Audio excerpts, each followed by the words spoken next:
ஆனா தேர்தல் நேரம் வந்தா எல்லாம் எவ்வளவு பேசுறாலும் எவ்வளவு சொன்னாலும் தேர்தல் நேரம் வந்தா இணக்கமாயிருக்காங்க. ஏன் அந்த உணர்வு நமக்கு இல்ல? அந்த உணர்வு யார் நமக்கு வரல? நமக்குள்ள ஆயுள் இருக்குங்க. நமக்கு ஆயுள் இருக்கட்டும். ஒரு சில இடத்துல பாத்தீங்கன்னா இன்னைக்கு சோமு கிட்ட பிரேம் கிட்ட பாத்துட்டு போயிட்டாங்க வந்துச்சு. அப்போ நாங்கெல்லாம் ஆலோசனையா அப்ப அவங்க 2 பேர் வச்சு நீ தேர்தல் நடத்திக்கோ. அப்ப அந்த பக்கம் ஒரு குரூப் உருவாகும். இப்படிதான் கஷ்டப்படணும். இந்த பக்கம் கோன்சாமி கேதன்புள்ள கோன்சாமி பார்த்துட்டா அதுக்கு வெங்கடேசன் முக்கியம்.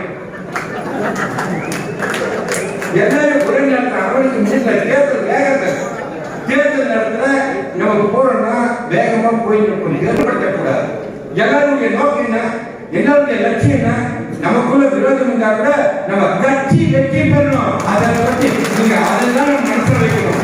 1000 பிரச்சனை 1000 மக்கள் கருத்து இருக்கணும். ஆனா கட்சியை விட்டு கொடுக்கலையா? நம்ம உணர்வு நம்ம உடம்புல ஒரு ரத்தம் புரட்சி ரத்தம் உணர்வுமா இருக்கணும். ஓடுற உடல் எனக்கு 3 தொகுதியை கொடுக்கிறார். கலெக்டரை குறிச்சார் 3 நாடாளுமன்ற தொகுதி எங்க இருந்து பாத்தீங்க? நீங்க இந்த திருவண்ணாமலை கிட்ட 200 கிலோமீட்டர் 250 கிலோமீட்டர் சுத்தணும். எந்த நம்பிக்கை கொடுத்தார்? நீங்க எல்லாம் அதுக்கு கட்டிப்படுவீங்க. நீங்க ஒத்துழைப்பு கொடுப்பீங்க. வீரமணி நீங்க தொகுதி பக்கம் சுத்தினா கட்சி வெற்றி பெறும் நம்பிக்கை அவருக்கு.